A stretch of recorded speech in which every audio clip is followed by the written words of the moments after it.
Today I'm celebrating Atatürk, a man who I'd never heard of before travelling to Turkey some years ago when I was working as an English teacher and had the good occasion to be invited to work with a very forward-thinking school, invited by a man who himself was a very interesting man who during the course of my stay really took me under his wing and tried to educate me on the history of this country that I knew so little about.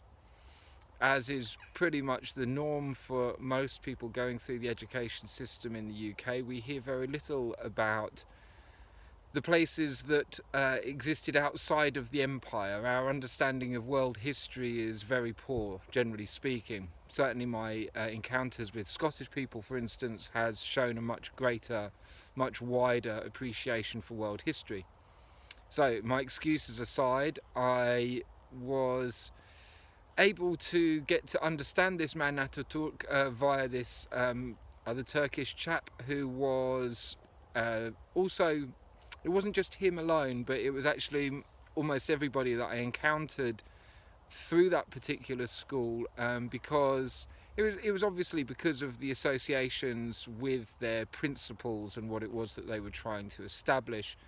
Atatürk, coming back to the man who's the center of this video, was actually the leader of Turkey. He was, I'm not sure if it was president or prime minister, for quite some years, and he was the person who brought an end to the Islamic State, which still, ever since the time of Muhammad, had sustained this caliphate for hundreds and hundreds of years. It must have been nearly 1,000 years, I think, and that actually was brought to an end by Atatürk in Turkey, because he stood for, I suppose, what we can really call Western principles. He was against the idea that the caliphate should administer everything. He thought there should be a division between church and state so that people could determine their own religious beliefs rather than have them enforced by the state or by the church or the caliphate.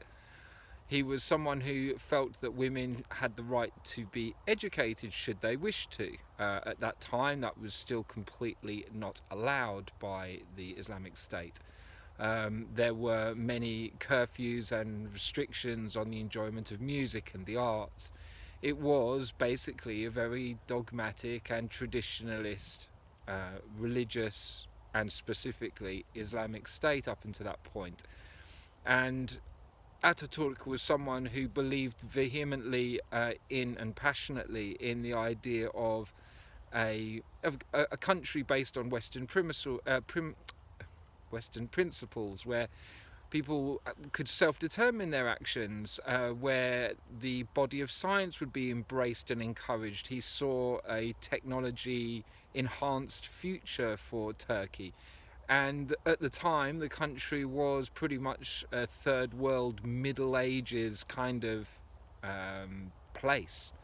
And over the years of Atatürk's influence, the country went through a radical transformation. And he is still lauded today by many, many Turks. And for example, when Erdogan became the president, there were, and this brought a kind of an Islamic revival in the country. There were many, many Turks who were deeply moved by this, who thought that this was a massive step backwards, and to this day maintain many concerns about the direction that their country is headed in. After a period of some 50 to 100 years of freedom and self-determination, they are aghast at the possibility of a full religious state being resurrected. There is that chance, there is that risk, there is this kind of move in that direction.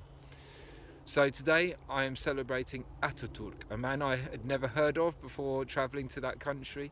And you know, I must say that my experience of that country was amazing and has been amazing. It's funny, I taught English for a summer at Cambridge University and got to meet many Turkish students, and they were my favourite students at that time. I found them so beautiful, not just aesthetically, but their tenderness, their kindness, but their awareness, the quality of their English was so amazing. I mean, it's terrible to compare different nationalities in this way, but I just have to say that the Turks that I got to work with were so well brought up, such clear, clearly from such deeply loving and stable families. And the children that I worked with in this particular school were very much fitting of that description.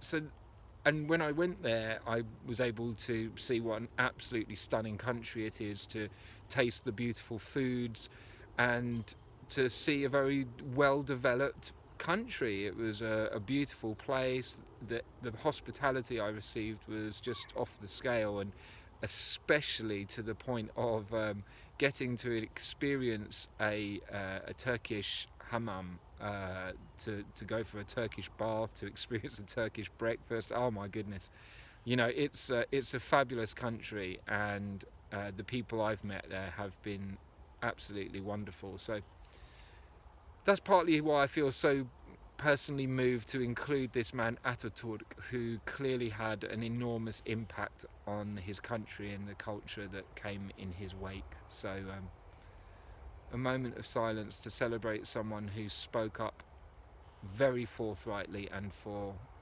a very long time, and whose legacy is still being felt.